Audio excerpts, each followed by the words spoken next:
Hello friends, welcome to यरकन फड्डा और स्वागत है आपका तमिलनाडु हिस्ट्री की जो 11th क्लास की बुक है उसके चैप्टर यानी कि लेसन 4 में, जिसमें हम आज का जो हमारा वीडियो जो डेडिकेटेड होगा वो होगा जैनिज़्म यानी कि बौद्ध जैन धर्म के बारे में और बुद्धिज़्म जो बौद्ध धर्म है। इन दोनों के जो हैं बेसिक्स और जो जितने भी इसके मेन जो कंपोनेंट्स हैं उनके बारे में यहाँ पर अच्छे तरीके से जो है हम एलोबरेटिव में जो है इसको पढ़ेंगे।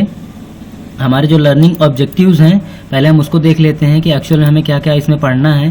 तो हमारा जो पहला इसमें जो पॉइंट होगा जिसको हम सीखेंगे, the cause for the rise of Buddhism and Jainism, यानी कि बौद्ध और जैन धर्म का किस तरीके से उदय हुआ, उसके पीछे के कारण क्या थे कि अचानक से दो जो रेवोल्यूशनरी जो रिलीजन है वो इंडिया में किस तरीके से उत्पत्ति होती है, उनके पीछे क्या कारण होते हैं। इसको जो है हम पहले टॉपिक में क्लियर करेंगे। फिर उसके बाद early rise of Mahavira and his teachings, तो जो महावीर थे, जो जैन धर्म के जो प्रवर्तक थे और जो मेन फाउंडर रहे हैं, उनको और उनकी जो टीचिंग्स थी यानी कि उनकी जो शिक्षाएं थी, जैन धर्म की जो सबसे महत्वपूर्ण शिक्षाएं हैं उनको हम पढ़ेंगे। फिर उसके बाद अर्ली लाइफ ऑफ बुद्धा का जो प्रारंभिक जीवन है, गौतम बुद्ध का जो प्रारंभिक जीवन है और उनके जो शिक्षा हैं उनको हम पढ़ेंगे। फिर द स्प्रेड ऑफ बुद्धिज्म, फिर बुद्धिज्म किस तरीके से फैलता है और जैनिज्म किस तरीके से सिकुड़ के सिर्फ इंडिया में ही रह जाता है, लेकिन बाद में बुद्धिज्म पूरे विश्व में भी बहुत तेजी से फैलता है, लेकिन आने वाले टाइम में वो भी डिक्लाइन हो जाता है। तो उनके भी जो है प्रोज एंड कॉन्स देखेंगे, cause for the decline of Buddhism in India.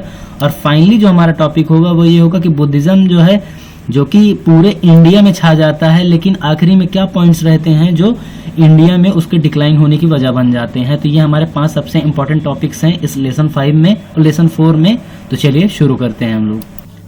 6वीं शताब्दी जो है सिर्फ खाली इंडिया के इतिहास में ही नहीं, विश्व का जो इतिहास है उसमें जो है बहुत ही आश्चर्यजनक शताब्दियों में से एक कंसीडर किया जाता। उसकी वजह है कि ये वो दौर जब बेसिक जो सेटलमेंट होती है यहाँ पे जीवन की, उसकी जब शुरुआत हो रही थी, तो फिलोसफर जो ग्रेट थिंकर्स जैसे कि बुद्धा, महावीरा, हेराक्लाइटिस, जोरस्टर यानी कि जो जथरुस्ट जो धर्म के जो प्रवर्तक रहे हैं, कन्फ्यूशियस चाइना में थे, ताओ तसे ये भी जो कि चाइना में एक महान जो है फिलोसफर हुए हैं।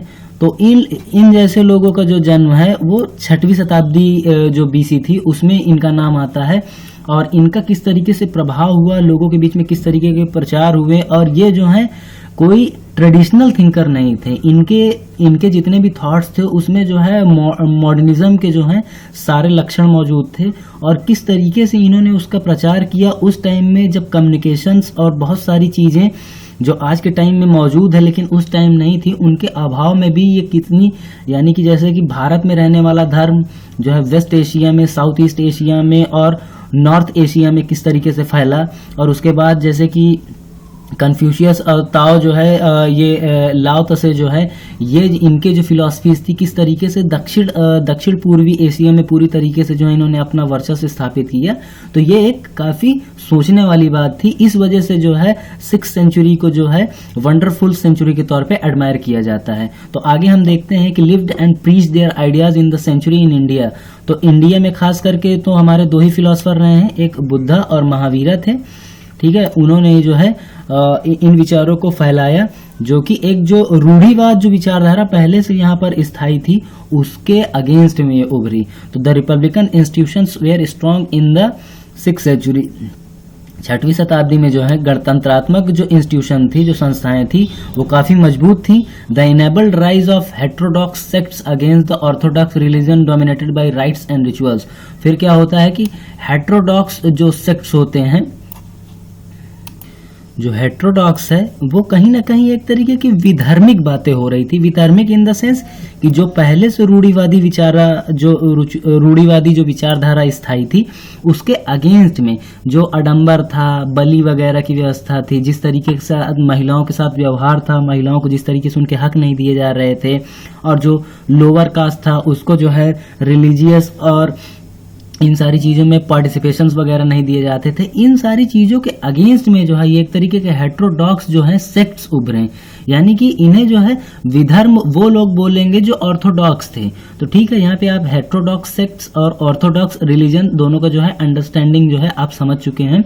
तो among them the most successful were Jainism and Buddhism. ठीक है, इसमें क्या हुआ कि ये जो हेट्रोडॉक्स सेक्ट्स थे इसमें जो है सबसे जो ज्यादा उभर कर आए और जो लोगों के बीच में पॉपुलर हुए वो थे जैनिज्म यानी कि जैन धर्म के जो विचार थे, और बौद्धिज्म यानी बुद्ध धर्म को मानने वाले। Whose impacts on the Indian society was remarkable, और उनका जो प्रभाव पड़ा पूरे भारतीयों में वो खास करके चाहे वो ईश्वर के अस्तित्व को लेकर रहा हो, चाहे आत्मा के अस्तित्व को लेकर रहा हो, समाज में जो दुखों का कारण है उसको लेकर रहा हो। क्योंकि मेन चीज इसमें क्या था, जो तृष्णा थी, तृष्णा ही जैनिज्म और बुद्धिज्म यानी दुख का अंत कैसे हो, संसार में मोक्ष कैसे प्राप्त करें, कैवल्य कैसे प्राप्त करें, उसके लिए जो सिंपल प्रिंसिपल्स थे उनको बनाने में जो है जैनिज्म और बुद्धिज्म ने जो महत्वपूर्ण भूमिका निभाई है। और इसी से जो मतलब इन्होंने ये नहीं कहा कि आपको जो है ईश्वरीय शक्ति, या इन्होंने ये नहीं कहा कि लोग विधर्मी हो जाएं। इनका मेन कहने का मतलब ये था कि रिलीजन इतना सिंपल और सरल होना चाहिए कि आम से आम आदमी को भी आसान से आसान शब्दों में समझाया जा सके, और उसको जो है बगैर पैसा बगैर धन लगाए वो धर्म को फॉलो करे, और वो धर्म उसको फायदा पहुंचाए ना को नुकसान पहुंचाए। और इसमें जो है सबसे ज्यादा फोकस ये किया कि जो आंतरिक शांति होती है उस पर सबसे ज्यादा फोकस किया गया जैनिज्म और बुद्धिज्म के अंतर्गत। तो अब हम लोग देखते हैं कि हमारा इसमें पहला टॉपिक क्या है। तो हमारा पहला टॉपिक जो होगा causes for the rise of Jainism and Buddhism. तो जैन धर्म और बौद्ध धर्म के या उनकी जो फिलॉसफी है उसके उदय होने में उसके पीछे कारण क्या रहे हैं। तो इसमें जो प्राइमरी कॉज था यानी कि जो सबसे मूल और जो मतलब कि एकदम आधारिक जो कारण था वो क्या था, rise of the Jainism and Buddhism was the religious unrest. Bharat में कहीं ना कहीं एक तरीके की जो धार्मिक उथल पुथल है वो शुरू हो गई थी 6वीं शताब्दी के अंदर। द कॉम्प्लेक्स रिचुअल, जो बहुत ही जटिल तरीके के कर्मकांड वगैरह थे, यानी कि बलि है और बहुत सारे ऐसे आडंबर वगैरह का जो है भारतीय संस्कृति में प्रवेश कर जाना लोगों को कहीं ना कहीं भारी लग रहा था। तो देखते हैं जैसे कि द सैक्रिफिशियल सेरेमनीज, जितने भी बलिदान या बलि से रिलेटेड क्या जितने भी प्रथाएं थीं, जो भी प्रोग्राम वगैरह किए जाते थे वो सब क्या हो गए थे, बहुत ज़्यादा एक्सपेंसिव हो गए। यानी कि अगर एक गरीब व्यक्ति को वही सारी प्रथाओं को करके ईश्वर को प्रसन्न करना है तो उसके लिए बहुत ही एक्सपेंसिव था, बहुत ही महंगा पड़ रहा था। द सुपरस्टिशियस बिलीव्स, जो जितना भी अंधविश्वास था, मंत्रों की क्या है समझ जो थी लोगों को बहुत ज़्यादा कंफ्यूज करती थी, क्योंकि वो मंत्र बहुत ही ज़्यादा जटिल थे और सिर्फ एक यानी कि एक जो प्रॉपर क्लास था सिर्फ उसे ही खाली उन मंत्रों को उच्चारण करने का भी अधिकार था और उन्हें ही उसका मतलब भी पता चलता था। तो आम लोगों के अंदर क्या हो गया, एक तरीके का अनरेस्ट हो गया। इन सारे रिचुअल्स, इन सारे सैक्रिफिशियल सेरेमनीज और जितनी भी सुपरस्टिशियस बिलीफ्स थी, इन सारी चीज़ों को लेके क्या हो गया, लोगों के अंदर बहुत ज़्यादा कन्फ्यूजन आ गया, रिलीजियस अनरेस्ट आ गया। ठीक है, the teaching of Upanishads and alternative to the system of sacrifice were highly philosophical in nature. जैसे कि उपनिषद वगैरह की जो टीचिंग्स थी वो क्या थी, उपनिषद जो है आम आदमी के समझ की थोड़ा सा बाहर की चीज़ है। ठीक है, क्योंकि ये एक हाई लेवल फिलोसफिकल यानी कि दर्शन का जो है टेक्स्ट है और इसके अंदर जो सैक्रिफाइस के जो तरीके वगैरह हैं वो बहुत ही दार्शनिक नेचर के हैं, जो एक आम व्यक्ति की समझ के बाहर थी। यानी कि जो पुअर सेक्शन होता है या weaker section of the society होता है उसके लिए ये सारी जो है समझ से परे थे और ये कहीं ना कहीं उनके अंदर जो है धर्म को लेके जो है विश्वास को कमजोर कर रहे थे। ये भी एक जो है बहुत ही प्राइमरी कॉज बना जैन और बौद्ध धर्म के उदय में। होता था जो ये होता था कि आम लोगों को आसानी से समझ में नहीं आता था। Therefore not easily understand by all, मतलब जो सिर्फ पढ़ा लिखा व्यक्ति था, खास करके ब्राह्मण्स के बारे में बात हो रही है, उन्हीं को ये सारी चीजें जो है समझ में आती थी। आम लोगों को जो अगर इसे समझने का भी प्रयास करते थे तो वो इतना ज्यादा फिलोसफिकल इन नेचर होता था कि लोगों को समझ में नहीं आता था। Therefore what was needed in the largest interest of the people was a simple, short and intelligible way to salvation for people. तो लोगों की फाइनली जो मांग थी वो क्या थी, एक सिंपल मतलब कि साधारण, शॉर्ट मतलब छोटी, इंटेलिजिबल का मतलब ये होता है कि थोड़ा समझ में आ जाए और लंबे टाइम तक टिके रहे, ऐसी व्यवस्था की जाए, ऐसी धार्मिक व्यवस्था की जाए जिससे लोगों को निर्माण या मोक्ष प्राप्त करने में ज्यादा से ज्यादा लोगों को आसानी हो। इसकी एक मांग उठने लगी और यही जो है रिलीजियस अनरेस्ट के रूप में लोगों के सामने आई। Such religious teaching should also be in a language known to them, और एक ऐसी लैंग्वेज का भी इस्तेमाल हो जो लोगों के मतलब पढ़ने और लिखने में भी आए और काफी आसान भी रहे। क्योंकि उस टाइम क्या हुआ था कि संस्कृत लैंग्वेज को जो है बड़े स्तर पर इस्तेमाल किया जाता था, जो कि एक टफ लैंग्वेज थी। खाली एक प्रॉपर जो सोसाइटी का एक उच्च तबका था, सिर्फ खाली उसी को समझ में आता था और उसी के द्वारा ही पढ़ा लिखा जाता था। तभी बाद में क्या हुआ कि जैन और बौद्ध धर्म ने जो है जो लोकल लैंग्वेज होती है पाली और प्राकृत लैंग्वेज के रूप में उसका इस्तेमाल किया ज्यादा से ज्यादा लोगों के समक्ष जो है टीचिंग को पहुंचाने में, ताकि जो वीकर सेक्शन है वो भी जो है टीचिंग्स को अपने से एक्सप्लेन कर सके और उसके जितने भी रिचुअल्स होते हैं, जितने भी सैक्रिफिशियल सेरेमनीज होती हैं, उनको जो है खुद से वो ऑफर कर सके। यानी कि ईश्वर की आराधना में उसे किसी दूसरे की सहायता न लेनी पड़े, इससे ज्यादा से ज्यादा व्यक्ति संतुष्ट होता है। इन सारे तत्वों को जो है बुद्ध और महावीर ने नोटिस किया और उसे जो है इम्प्लीमेंट करने का भी प्रयास किया। अदर देन रिलीजियस फैक्टर बहुत सारे और धार्मिक कारण भी थे, सोशियो एंड इकोनॉमिक फैक्टर्स भी थे, सामाजिक और आर्थिक कारण भी रहे, contributed to the rise of two religion. इन दोनों धर्मों को जो है क्या हुआ कि बड़े होने में उन्होंने मदद की। The rigid caste system prevalent in India generated tensions in the society. जो इंडिया की जो जाति व्यवस्था थी ये इतनी ज्यादा जटिल थी कि लोगों के अंदर कहीं ना कहीं हर टाइम जो है संघर्ष की एक स्थिति बनाए रहती थी और लोगों के अंदर जो है ऊंच नीच की भावना वगैरह बहुत ज्यादा चलती थी। इससे क्या होता था, जो सामाजिक सौहार्द था, जो सामाजिक यानी कि ये देखिए जनरेटेड टेंशन लिखा हुआ है यहाँ पर, जो सामाजिक सौहार्द होता है वो बनने नहीं दे रहा था, बार बार बिगाड़ दे रहा था। तो higher classes enjoyed certain privileges, जो अपर क्लास था, जो उच्च वर्ग था, उसे जो है कई तरीके की प्रिविलेजेस मिली थी, कई तरीके जो है उनको छूट वगैरह प्राप्त थी, which were denied to the lower class, जो कि लोअर क्लास को नहीं प्राप्त थी। और ये किस तरीके की थी, जैसे कि क्या होता था कि अगर कोई एक ब्राह्मण जो है, अगर एक व्यक्ति की लोअर क्लास या जिन्हें अनटचेबल्स बोलते हैं, अछूत जो थे, अगर उसकी हत्या कर देता था तो उनके ऊपर क्या होता था कि उनके ऊपर कोई जो है जो ड्रैकोनियन उनके ऊपर कोई लॉ नहीं थे और उनके लिए कोई बड़ी सजा वगैरह नहीं थी। और अगर कोई लोअर कास्ट का अगर कोई छोटी सी गलती कर दे तो उसको हाथ काटने जैसी, आंख फोड़ने जैसी, इस तरीके की जो है सजाएं उन्हें देने के प्रावधान वगैरह किए थे। तो इससे क्या होता था, कहीं ना कहीं जो है क्षत्रिय और जो प्रीस्ट क्लास था, यानी कि क्षत्रिय था और जो पीस्ट क्लास था, उन्हें जो है डोमिनेशन दिया गया था सोसाइटी में, जो है वो कहीं ना कहीं डोमिनेट कर रहे थे। It should also to be noted that both Buddha and Mahavira belong to Kshatriya origin.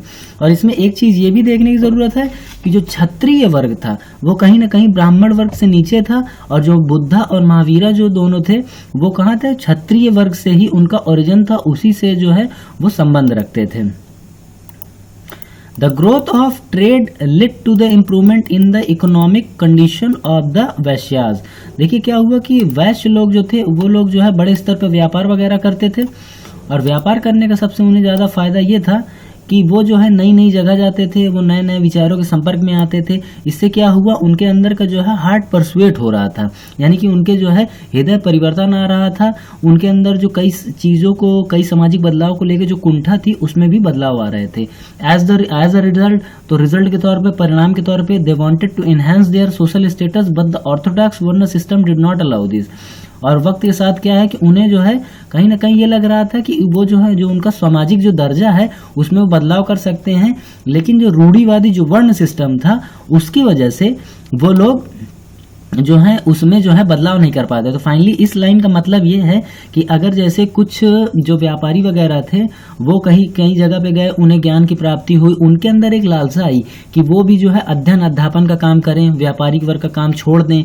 लेकिन जो वर्ण सिस्टम था इस तरीके से जटिल हो गया था कि अब वो जिस काम में, यानी कि जहाँ पे उनका बर्थ हुआ है, जिस परिवार में बर्थ हुआ है, उनको वही चीज को ढूंढना है और उसके अलावा वो कुछ नया क्रिएटिव काम नहीं कर सकते हैं। जैसे कि एक व्यापारी वर्ग जो है वो छत्री नहीं बन सकता, या फिर वो जो है अध्ययन अध्यापन का काम नहीं कर सकता, वो पूजा वगैरह नहीं करा सकता। तो ये सारी चीजें भी कहीं ना कहीं प्रॉब्लम्स क्रिएट कर रही थी। Therefore, they begin to extend support to Buddhism and Jainism. इसी वजह से जो है वो जो उन्हें कहीं ना कहीं एक आशा की किरण दिखी बौद्ध धर्म में और जैन धर्म में, इस वजह से उन्होंने जो है इसे फाइनेंशियली और बाकी भी जितने तरीके थे सपोर्ट करने का, इन्होंने खुल के सपोर्ट किया. It was this merchant class that extended the cheap support to this new religion. और इसी वजह से जो ये मर्चेंट व्यापारी वर्ग था, जिसे उस टाइम गिल्ड के नाम से जाना जाता था, ठीक है, गिल्ड के नाम से जाना जाता था, और ये जो है सबसे बड़े सपोर्टर रहे हैं बौद्ध और जैनिज्म के प्रचार में. तो अब जो है हम बेसिकली अब हम जैनिज्म से शुरू करेंगे, जैनिज्म के बारे में थोड़ा सा पढ़ेंगे, उसकी टीचिंग्स वगैरह को देखते हैं. तो जैनिज्म जो है, जैनिज्म में जो सबसे जो महान प्रवर्तक रहे हैं उनका नाम जो है वर्धमान महावीर या महावीरा है. ठीक है, इनका जन्म कब हुआ था? 539 में इनका जन्म हुआ था और 467 बीसी में जो है इनका देहांत हो गया था. तो Varthaman Mahavira was the 24th तीर्थंकर ऑफ द जैन ट्रेडिशन. तो जैन धर्म में क्या है, 24 से ज्यादा तीर्थंकर हुए हैं. तीर्थंकर से मतलब कह सकते हैं प्रॉफिट या पैगंबर भी इनको आप बोल सकते हैं. ठीक है, तो पहले जो तीर्थंकर थे महावीर जो जैन धर्म के, वो थे ऋषभ देव, और जो दो और सबसे बड़े जो इसमें थे, एक पार्श्वनाथ थे और एक अरिस्टनेमी, जो 23वें और 22वें जो है लगातार जो तीर्थंकर रहे हैं, और 24वें जो तीर्थंकर थे वो वर्धमान महावीरा थे. तो ये तीनों का भी नाम आप याद रखिएगा. ऋषभ देव जो कि पहले थे, 23वें कौन थे? पार्श्वनाथ थे, और उसके बाद जो 22वें नंबर पे या 23वें नंबर पे जो थे वो अरिस्टनेमी थे. उनका संबंध थोड़ा बनारस से था. ठीक है, he was born at Kundagrama near Vaishali to Kshatriya parent Siddhartha and Trishala. ठीक है, इनका जन्म कहाँ पर हुआ? तो कुंडग्राम में हुआ था. जगह का क्या नाम है? वैशाली के एक क्षत्रिय परिवार में, और इनके पिता का नाम था सिद्धार्थ और त्रिशला. ठीक है, माता का नाम त्रिशला था, पिता का नाम सिद्धार्थ था, और ये बाई बर्थ क्षत्रिय थे. He married Yashoda and gave birth to a daughter. और उनकी शादी भी हुई, यशोदा नाम की एक लड़की से शादी हुई, और उनकी एक बच्ची भी थी, डॉटर भी थी. एट द एज ऑफ 30, जब वो 30 साल के हुए, became an ascetic and wander for. और वो क्या हुए, जो है उन्हें घर से वैराग्य हो गया, यानी कि उन्होंने घर छोड़ दिया और वो सन्यासी बन गया. एसेटिक मतलब सन्यास से मतलब होता है. वंडर्ड फॉर 12 ईयर्स, और वो 12 साल भटके ज्ञान की तलाश में. ठीक है, मोक्ष की तलाश में वो कितने साल भटके? पूरे 12 साल उन्होंने जो भटका है. In the 13 year of the penance, और 13 सालों के इस दुख भरे जो ये भटका हुआ उनका, he attend the highest spiritual knowledge called kaivalya jnana. और उन्हें जो है 12 साल की कड़ी तपस्या और सन्यास के जीवन व्यतीत करने के बाद जो है उन्हें हाईएस्ट जो सबसे उच्च धार्मिक जो ज्ञान है, जिसे कैवल्य बोला जाता है, जो एक्चुअल में सल्वेशन होता है. सल्वेशन इसका मतलब है ये उनकी उसको कैवल्य ज्ञान की प्राप्ति होती है. Thereafter he was called Mahavira and Jina.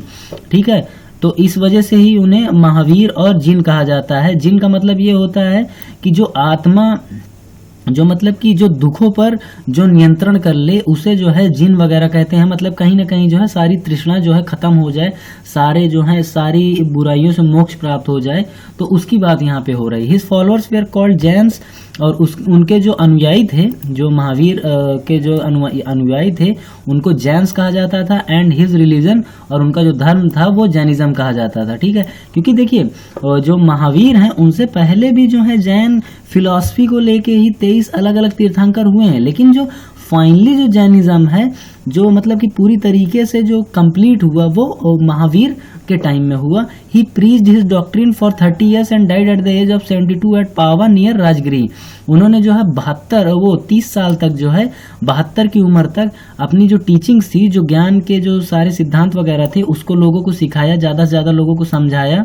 ठीक है, और 72 की उम्र में जो है पावा एक जगह है, पावापुरी राजगृह, वहां पर इनका देहांत हो गया. तो अब हम महावीर जी की जो टीचिंग्स हैं, जो शिक्षाएं हैं, उनको देखते हैं.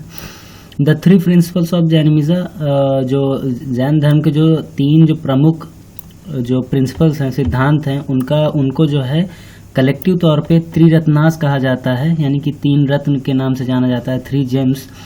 तो उसमें क्या है? राइट फेथ, यानी कि सही जो विश्वास है वो, और राइट नॉलेज, सही ज्ञान या सम्यक ज्ञान, राइट कंडक्ट, यानी कि सही कार्य करना चाहिए या सही गतिविधि है, सम्यक जो आदमी का कंडक्ट होता है वो होना चाहिए, behaviour.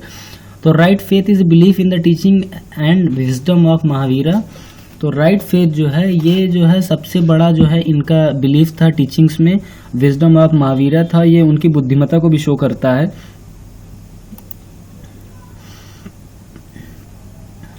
Right knowledge is the acceptance of theory. तो जो राइट नॉलेज है यानी कि सम्यक ज्ञान है वो क्या है कि acceptance of the theory that there is no god and that the world has been existing without the creator and that all object possess a soul. तो उनका कहना यह था कि राइट सही ज्ञान का मतलब ये है कि कोई भी ईश्वर नहीं है, यानी कि वो जो है उनका कोई बिलीव नहीं था गॉड के एग्जिस्टेंस में। The world has been existing, और उनका कहना यह था कि जो संसार है वो किसी जो है क्रिएटर के द्वारा नहीं बनाया गया, यानी कि इसका कोई निर्माण करता नहीं है। एंड दैट ऑल ऑब्जेक्ट्स, और जो भी चीज है यानी कि सजीव और निर्जीव जो सभी हैं वो सारी उसमें जो है आत्माएं निवास करती हैं। Right conduct refers to the observations of the 5 great vows, और जो राइट कंडक्ट है यानी कि सम्यक कंडक्ट है उसमें जो है उन्होंने जो है 5 जो है लोगों को एक तरीके की शपथ है, वॉज है जो लेना चाहिए और उसके माध्यम से जो है अपने जीवन को कम से कम दुखमय करें और जो है अपने जीवन को बेहतर करें। जैसे कि उसमें पहला ये था कि नॉट टू इंजर लाइफ, किसी भी जीव को जीव को जो है घाव न पहुंचाए या उन्हें घायल न करें। नॉट टू लाई, और झूठ नहीं बोलना चाहिए। नॉट टू स्टील, चोरी नहीं करनी चाहिए। नॉट टू अक्वायर प्रॉपर्टी, और जो प्रॉपर्टी होती है इसको जो है ये मतलब कि किसी की भी प्रॉपर्टी जो भी है इलीगल जो है वो नहीं लेनी चाहिए।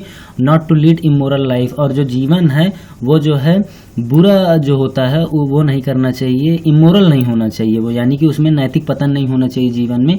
ये महावीर जी की तो है तस्वीर है जिसमें जो है ये बैठे हुए हैं ध्यान की मुद्रा में। Both the clergy and laymen had to strictly follow the doctrine of ahimsa, और उनका कहना यह था कि चाहे वो क्लर्जी हो, चाहे यानी कि जो प्रीस्ट वगैरह होते हैं चाहे वो हों, और चाहे ये लेमन हो यानी कि सबसे जो निचले तबके का जो लोग होता है, follow the doctrine of ahimsa, और उन्हें जो है अहिंसा के सिद्धांत को फॉलो करना है, यानी कि किसी के साथ भी हिंसा जैसी गतिविधि नहीं करनी है। महावीरा रिगार्डेड ऑल ऑब्जेक्ट्स, और महावीरा ने जो है इसमें सभी जो ऑब्जेक्ट्स हैं, सारे जो तत्व हैं उनको उन्होंने इसमें इंक्लूड किया, बोथ एनिमेट एंड इनएनिमेट। तो जितने भी हैं एनिमेट और inanimate have souls and various degrees of consciousness, और उनका मानना था कि सभी चीज़ों में आत्मा है और उसके अंदर अपनी एक अलग तरीके की कॉन्शियसनेस है, जागृति है। ठीक है। They possess life and feel pain when they injured, और उन्हें दर्द वगैरह होता है जब वो चोट खाते हैं। Mahavira rejected the authority of Vedas and objected to the Vedic rituals, उन्होंने जितने भी वेद थे उनकी जो भी अथॉरिटी है उसको उन्होंने रिजेक्ट कर दिया। उन्होंने बोला कि ये व्यर्थ हैं, ये जो है कहीं ना कहीं जो एक उच्च वर्ग है ब्राह्मण्स हैं उनका जो है कहीं ना कहीं डोमिनेशन बनाने के लिए बनाया गया है। ऑब्जेक्टेड टू द वैदिक रिचुअल, और जो जितने भी वैदिक कर्मकांड थे उनका उन्होंने खुलकर विरोध किया, और उन्होंने उसको ऑब्जेक्शन भी किया उस पर कि ये जो है जितने भी हैं खर्चीले हैं, ज़्यादा से ज़्यादा लोग जो हैं उनको जो है पीछे करने का इसमें प्रयास है।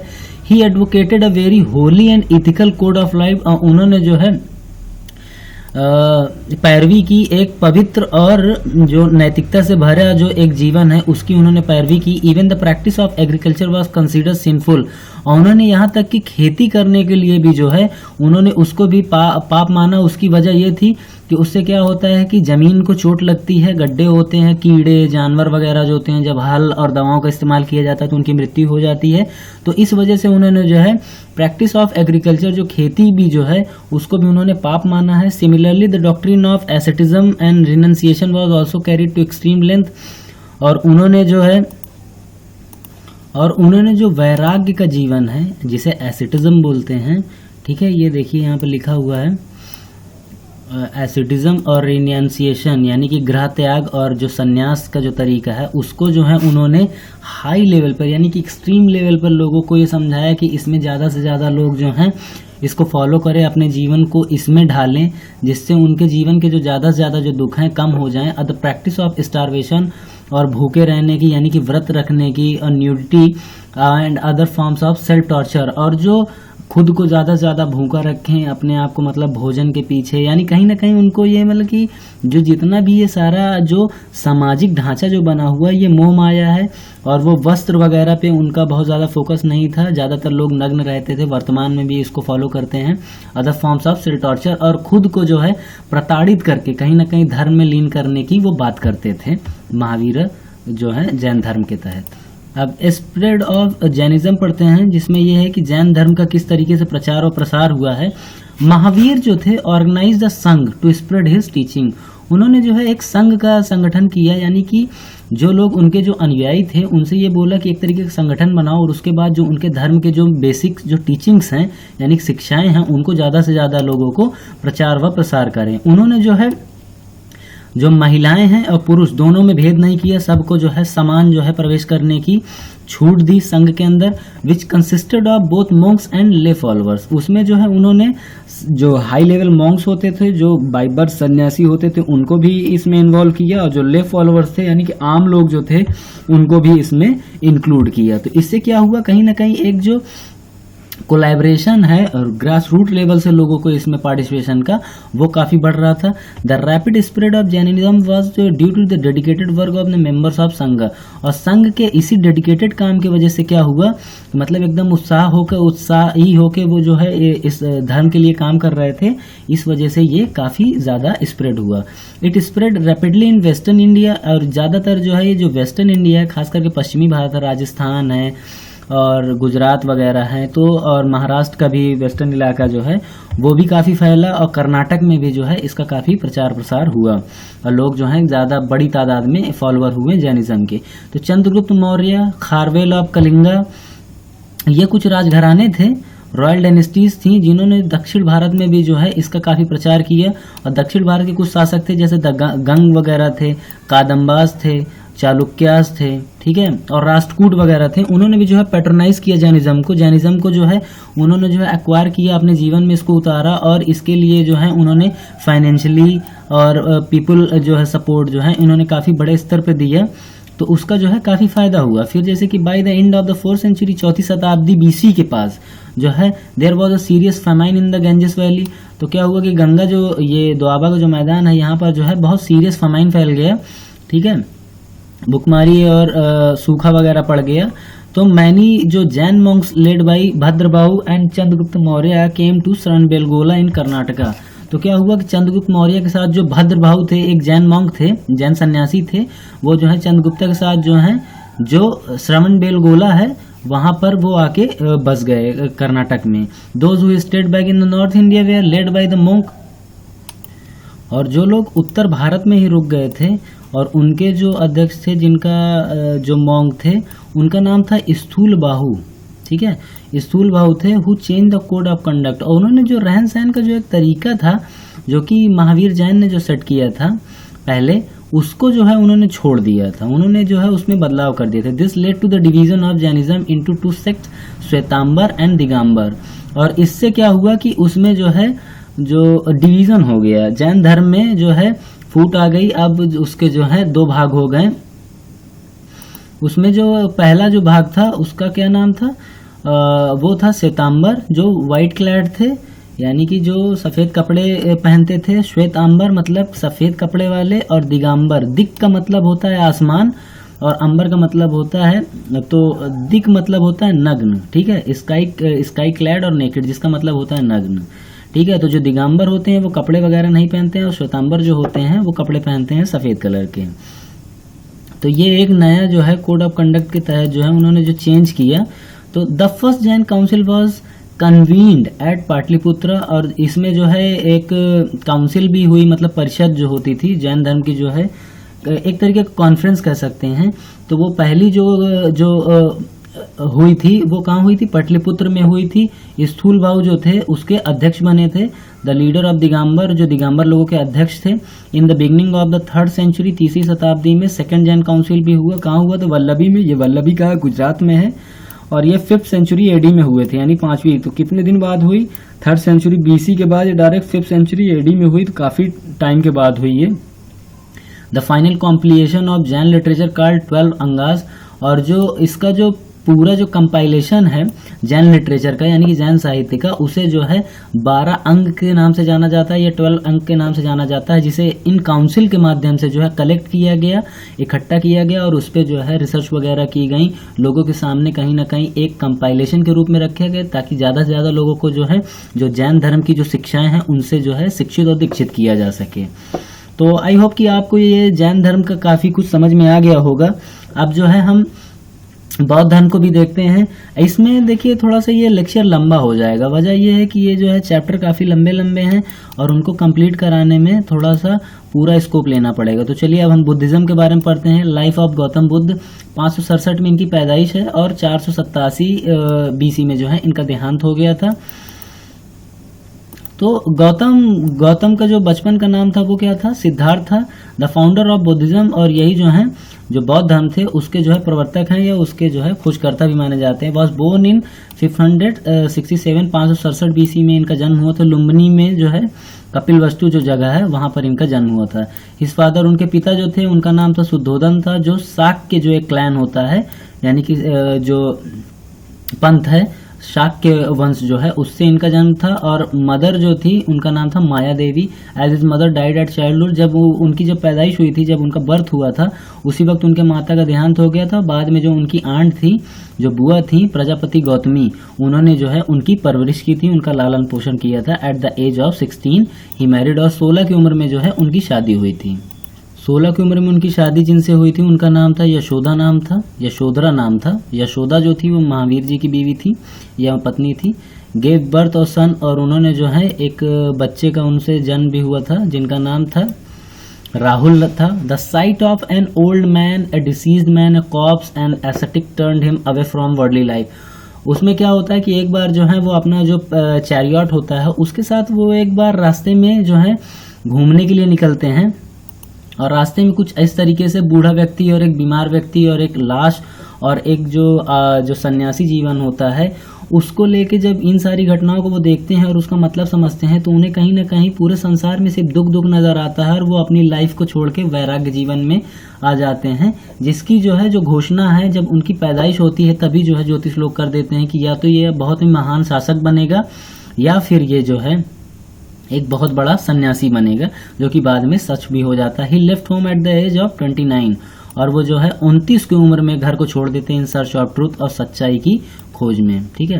ही वंडर्ड फॉर 7 years, और वो जो है 7 साल भटकते हैं। मिट सेवरल टीचर्स, और बहुत सारे टीचर्स वगैरह जो फिलोसफर्स हैं उनसे इनकी मुलाकात भी होती है, लेकिन उनसे क्या होता है इनके अंदर जो होता है इनलाइटमेंट नहीं आता है। ठीक है, जो ज्ञान की जो प्राप्ति होती वो नहीं होती। At last he sat under a Bodhi tree, और वो जो है एक फाइनली जो है जो गया जो है बिहार में, वहाँ पे एक बोधि का वृक्ष है और वहाँ पे वो बैठते हैं और फिर उसके बाद जो है उन्हें जो है बोध गया के नीचे और फिर डिड इंटेंस पेनेंस, और वो जो है एक घोर तपस्या करते हैं वहाँ पे, इंटेंस पेनेंस करते हैं। After which he got enlightenment, और उसके बाद जो है उन्हें निर्वाण की प्राप्ति होती है जिसे इनलाइटमेंट कहा जाता है। एट द एज ऑफ 35, और 35 की उम्र में जो है उन्हें ज्ञान की प्राप्ति होती है। Since then he became known as the Buddha to the enlightened one, और फिर उसके बाद जो है उन्हें बुद्धा के नाम से लोग संबोधित करने लगते हैं, जिसका मतलब होता है द इनलाइटेड वन, यानी कि जो ज्ञान से परिपूर्ण है। ठीक है। ही डिलीवर्ड हिज फर्स्ट सर्मन, और उन्होंने जो अपना पहला जो उपदेश है वो जो है सारनाथ जो बनारस में है वहां पर उन्होंने दिया था, जिसमें जो है 45 लोगों ने जो है उस टाइम पार्टिसिपेट किया था। For the next 45 years he let the, और आगे के जो 45 साल थे उसमें उन्होंने जो है अब एज ए प्रीचर के तौर पे ज़्यादा से ज़्यादा लोगों को ज्ञान और शिक्षा पहुंचाने के लिए उन्होंने अपना जीवन लगा लिया। He died at the age of 80, और 80 की उम्र में जो है उनकी मृत्यु हो गई। कहाँ? कुशीनगर में हुई थी। कुशीनगर मतलब गोरखपुर वाला इलाका। द मोस्ट इम्पॉर्टेंट डिसिपल्स, और उनके जो सबसे जो महत्वपूर्ण जो डिसिपल्स का मतलब होता है जो उनके स्टूडेंट्स थे। ठीक है, जो शिष्य थे उसमें कौन थे? सरिपुत्र थे, मोगल्लाना थे, आनंद थे, आनंद उनके सबसे फेवरेट थे, कसप्पा थे और उपाली थे। Kings like Prasenjit of the कोशला and Bimbisara and Ajatashatru of Magadha accepted his doctrine and became his disciples. बहुत सारे जो राजा थे जैसे कि प्रसेनजीत जो कि कौशल से संबंध रखते थे, बिम्बिसार और अजातशत्रु जो कि मगध वंश से संबंधित थे, उन्होंने उनकी जो डॉक्ट्रिन्स थे, जो उनके सिद्धांत थे, उसमें जो है उन्होंने अपना ट्रस्ट जो है लोगों के सामने संबोधित किया और वो जो है गौतम बुद्ध के शिष्य बन गए थे। Buddha in his lifetime spread his message far and wide in North India and visited places like Banaras, Rajgiri, Sravasti, Vaishali, Nalanda and Pataligram. तो क्या हुआ कि बुद्धा ने जो है अपने इन टीचिंग्स फैलाने के चारों तरफ जब उन्होंने काम किया ज़्यादा से ज़्यादा लोगों को इनलाइट करने के लिए, तो खास करके जिन जगहों पे उन्होंने सबसे ज़्यादा प्रचार प्रसार किया उसमें बनारस थे, राजगिरी थे, ठीक है, ये देखिए बनारस लिखा हुआ है, राजगिरी थे, श्रावस्ती जो है, वैशाली और नालंदा थे और पाटलीग्राम थे। It should be noted that he did not involve himself in fruitless controversies regarding metaphysical questions like god, soul, karma, rebirth.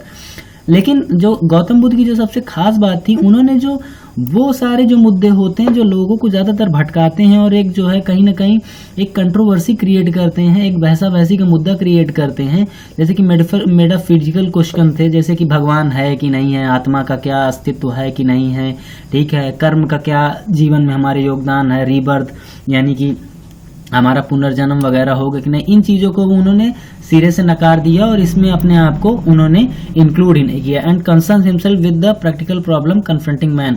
और उन्होंने ज़्यादा से ज़्यादा जो प्रैक्टिकल चीज़ें होती हैं, जो व्यवहार में आने वाली जो ज़्यादातर समस्याएं होती हैं, जो ज़्यादातर आम लोग जिसमें उलझे हुए हैं, उनका उन्होंने सोल्यूशन बनाने का ज़्यादा से ज़्यादा प्रयास किया। ये उनकी जो है सबसे बड़ी होती। इसके लिए उन्होंने जो है टीचिंग्स वगैरह जो बताई हैं उसको देखते हैं।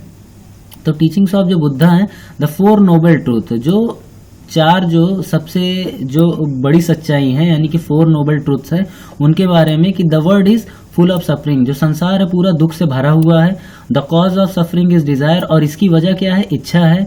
If desires get rid of suffering can be removed, अगर कोई इन इच्छाओं को समाप्त कर दे या इच्छाओं को समाप्त कर ले तो उनके दुख दर्द सारे दूर हो जाएंगे। This can be done by following the 8-fold fault, और इसके लिए उन्होंने जो है अष्ट प्रधान जो मार्ग होता है या अष्टांगिक मार्ग होता है जिसे 8-fold पाथ कहा जाता है, ये देखिए यहाँ पर लिखा हुआ है 8-fold पाथ, उससे जो है इन दुखों से जो है छुटकारा मिल सकता है। और वो 8-fold पाथ क्या है, ठीक है, 8-fold पाथ जो है उसमें ये है कि राइट व्यू यानी कि जो है राइट व्यू होना चाहिए, राइट रिजॉल्व होना चाहिए यानी कि सम्यक जो है दृष्टि होनी चाहिए, रिजॉल्व होना चाहिए, राइट स्पीच होना चाहिए यानी कि सम्यक भाषा का प्रयोग होना चाहिए, राइट कंडक्ट होना चाहिए, हमारी जो बिहेवियर होता है, व्यवहार होता है वो अच्छा होना चाहिए, राइट लिवलीहुड होनी चाहिए, ठीक है, राइट एफर्ट होना चाहिए, राइट जो है माइंडफुलनेस होनी चाहिए। इस तरीके के जो है 8 उन्होंने जो है प्रावधान वगैरह बताए। तो राइट कंसंट्रेशन जो है इन सारी चीज़ों के बारे में उन्होंने बात की। Buddha neither accept god nor reject the existence of god, उन्होंने तो ना तो ईश्वर के अस्तित्व में विश्वास जताया और ना ही उन्होंने ये माना कि ईश्वर का अस्तित्व ही नहीं है। यानी कहीं ना कहीं जो एक मध्यम मार्गी जो विचारधारा है उसको जो है सबसे ज्यादा प्रोपोगेट किया बौद्ध धर्म और बुद्धा ने।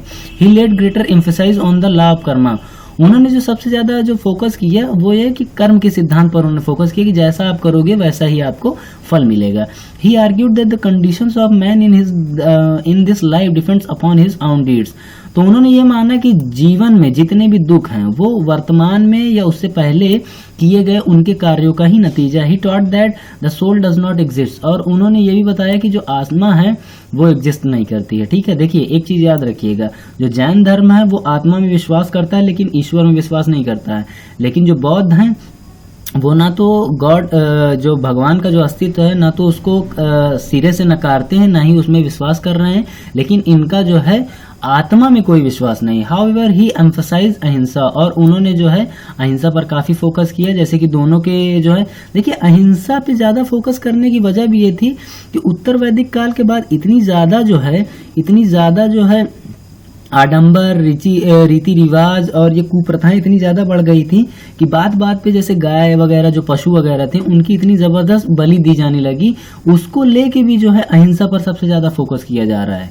ठीक है, इनकी अहिंसा पर एक चीज याद रखिए कि सिर्फ खाली ह्यूमन जो टॉर्चर होता है उसको लेके या ह्यूमन वायलेंस को लेके सिर्फ बात नहीं हो रही है, मेनली अहिंसा इस तरीके से भी देखा जा सकता है कि एक जो ये कहीं ना कहीं सोसाइटल स्टिग्मा होता है, यानी कि सामाजिक कलंक बन गया था जानवरों के साथ अभद्र व्यवहार करना, इसलिए जो है अहिंसा के सिद्धांत पे दोनों जो टीचिंग्स हैं उस काफी फोकस करती हैं। By his love for human beings and all living creatures he endeared himself to all. उन्होंने जो है सबसे प्रेम करने की सलाह वगैरह दी। Even under the gravest provocation he did not show the least anger और हैट्रेड।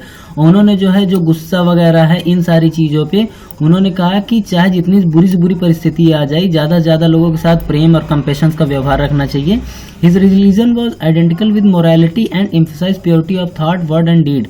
और उनका मामला था कि जीवन जो है ज्यादा से ज्यादा जो है मोरालिटी यानी कि नैतिकता से भरा होना चाहिए। It emphasize purity of thought, और उसमें ज्यादा से ज्यादा जो है purity of thought, word and deed होना चाहिए, यानी कि विचार, शब्द और कार्य की शुद्धता से पूरा जीवन भरा होना चाहिए। He was a rationalist who tried to explain things in the light of reason and not on the basis of blind faith. उनका मानना था कि कोई भी अगर काम कर रहे हो, कोई भी अगर चीज के बारे में सोच रहे हो तो उसके पीछे एक तर्क होना चाहिए। सिर्फ खाली अंधभक्ति से जो है किसी भी चीज का सोल्यूशन नहीं निकलेगा। समस्याएं आपकी जो है ये जो है उसी तरीके से बने रहेंगी। दो ही did not make a right attack on the caste system, उसके बावजूद भी उन्होंने जो है जो जाति व्यवस्था उसमें उन्होंने डायरेक्ट अटैक नहीं किया, क्योंकि उन्हें पता था कि समाज इस तरीके से जकड़ा हुआ है कास्ट सिस्टम में, अगर डायरेक्ट कर देंगे तो उनके अस्तित्व पर खतरा आ जाएगा। तो वो कहीं ना कहीं ये सोच रहे थे कि पहले जो है ग्रास रूट पे इस तरीके से काम किया जाए कि अपने आप कास्ट सिस्टम जो है क्षय की तरफ जाए, डिक्लाइन हो। He was against any social distinction, उन्होंने जो है सामाजिक जितने भी डिस्टिंक्शन थे उन्होंने सबको जो है सिरे से नकार दिया। Therefore Buddhism was more a social than religious revolution, इसीलिए जो बौद्ध धर्म है उसको सामाजिक जो है क्रांति ज्यादा बोली जाती है एज कंपैरिजन रिलीजियस क्रांति के तौर पे, यानी धार्मिक क्रांति के तौर पे, क्योंकि उसमें जो है सोशल फैक्टर पे जितना ज्यादा फोकस किया गया उतना जो है रिलीजियस फैक्टर पे फोकस नहीं किया गया। It taught the code of practical ethics and laid down the principle of social equality, और इसमें ज्यादा से ज्यादा जो प्रैक्टिकल जो व्यावहारिक जो इथिक्स हैं, नीति शास्त्र वगैरह हैं, नीतियां वगैरह हैं, उन पे बात की गई हैं। और जो प्रिंसिपल ऑफ सोशल इक्वालिटी है, जो सामाजिक समानता का जो सिद्धांत उस पर ज्यादा से ज्यादा फोकस किया है, और इसमें जो इसी वजह से ज्यादा लोग जो हैं जुड़े भी हैं। ठीक है, स्प्रेड ऑफ बुद्धिज्म, और बुद्धिज्म को फैलने की क्या वजह नहीं है वो देख लेते हैं। Buddhism had two kinds of disciples, उनके जो हैं दो तरीके के जो हैं डिसिपल्स थे, शिष्य थे। एक वर्शिपर जो खाली पूजा करते थे, दूसरे क्या थे सन्यासी, जिन्हें जो है भिक्षुक कहा जाता था। उपासक जो होते थे वो वर्शिपर्स कहलाते थे। ठीक है, the monks were organized into the Sangha, जो मॉन्क्स थे जो सन्यासी थे वो क्या होते थे, purpose of spreading his teaching, और वो क्या होता है संघ का गठन करते थे ताकि जो धर्म की जो सबसे बड़ी जो शिक्षाएं थी उनका प्रचार प्रसार करें।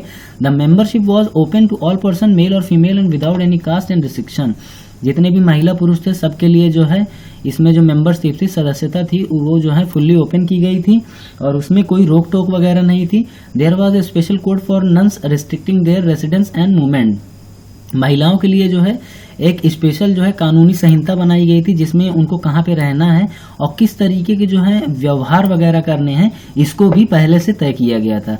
सरीपुत्ता, Moggallana and Ananda were some of famous monks, उनके जो है प्रसिद्ध जो है ये जो है सन्यासी थे। द संघ was govern on the democratic lines, और ये जो लोकतांत्रिक जो लाइंस होती तरीके होते हैं उस पे जो है इनका ज्यादा प्रचार प्रसार था। Was empowered to enforce discipline among its member, और इनमें ज्यादा लोगों को अनुशासन में रहने की बात की गई थी। Owing to the organise efforts made by the Sangha, Buddhism made rapid progress in north India, और इन्हीं सब चीजों के चलते हुए क्या हुआ कि जो उत्तर भारत में जो है बौद्ध धर्म में जो बहुत तेजी से जो है इलाके को अक्वायर कर लिया। ठीक है, जैसे मगध है, कोसला है, कौशाम्बी है, सेवरल रिपब्लिकन, जो ये उस टाइम के जो जनपद थे, महाजनपद थे, उनमें इनका काफी जो है एम्ब्रेस हुआ बौद्ध धर्म का। अबाउट 200 ईयर्स, 200 सालों में death of Buddha, the famous Mauryan emperor Ashok embrace बौद्धिज्म, और जो अशोक जो एक महान शासक था उसने भी जो है बौद्ध धर्म को जो है अधिग्रहण किया, यानी कि एम्ब्रेस किया। Through his missionary effort Ashoka spread Buddhism into West Asia and Ceylon, Sri Lanka में उन्होंने जो है जो उनके पुत्र थे संघमित्रा पुत्री जो थी, उन लोगों को भी प्रचार और प्रसार करने के लिए पश्चिम एशिया और सिलोन यानी कि श्रीलंका में उन्होंने भेजा। ये सिलोन जो है पहले नाम था श्रीलंका का। बौद्धिस्ट जो काउंसिल्स थी, जो उनकी जो मीटिंग्स वगैरह हुए हैं, उससे भी इस धर्म को जो है ज्यादा से ज्यादा प्रचार प्रसार करने में काफी मदद मिली। द फर्स्ट बुद्धिस्ट जो काउंसिल था, पहला जो बौद्ध धर्म की जो परिषद जो मीटिंग हुई थी या जिसे सम्मेलन कह सकते हैं, वो कहाँ पे हुई थी, राजगृह में हुई थी। और इसमें जो अध्यक्ष थे वो महाकश्यप थे, जिनके immediately after death of Buddha और जो बौद्ध के इंतकाल होने के बाद या देहांत होने के बाद जो है उन्होंने इसको जो है ऑर्गेनाइज किया था। इसका जो है पर्पस ये था कि जो प्योरिटी एंड टीचिंग्स ऑफ जो बुद्धा थी उसको जो है जैसे कि उनको मिला था उसको उसी तरीके से बनाया जा सके, ज़्यादा से ज़्यादा लोगों के बीच में जो है बदलाव ना आए। The second Buddhist council was convened at Vaishali. जो दूसरा जो बुद्धिस्ट काउंसिल था वो वैशाली में हुआ था 383 BC के पास में।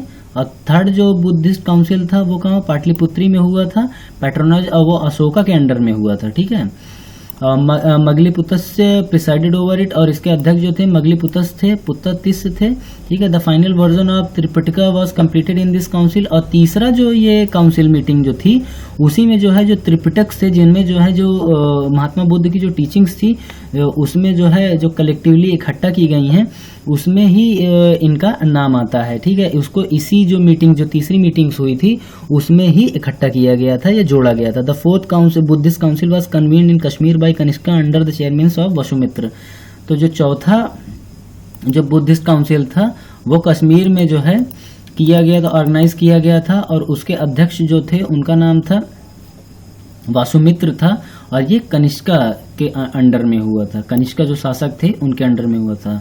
अश्वघोषा पार्टिसिपेटेड इन दिस काउंसिल, और इसमें जो है जो अश्वघोषा थे उन्होंने भी पार्टिसिपेट किया था। The new school of Buddhism called Mahayana Buddhism and came into existence during this council. और जो चौथी जो बुद्धिस्ट काउंसिल थी उसी में जो है क्या हुआ था कि कंट्रोवर्सी क्रिएट हो गई थी बौद्ध धर्म के अंदर ही। जो उसके फॉलोअर्स थे उनको विचारों को लेके जो है उनके अंदर कॉन्फ्लिक्ट ऑफ इंटरेस्ट आ गया था, जिसके वजह से जो है बुद्धिज्म में बंटवारा हो गया। महायान और हीनयान करके दो जो है इसके सेक्ट बन गए थे। तो जो propagated the Buddhism preached by the Buddha and propagated by Ashok was known as Hinayana. तो ठीक है, जो बुद्धिज्म ने जो बौद्ध धर्म के बारे में जो टीचिंग्स वगैरह बताई थी और अशोक ने जो उन्हें जो प्रोपोगेट किया था उसको जो फॉलो करने वाले लोग थे वो हीनयान कहलाए।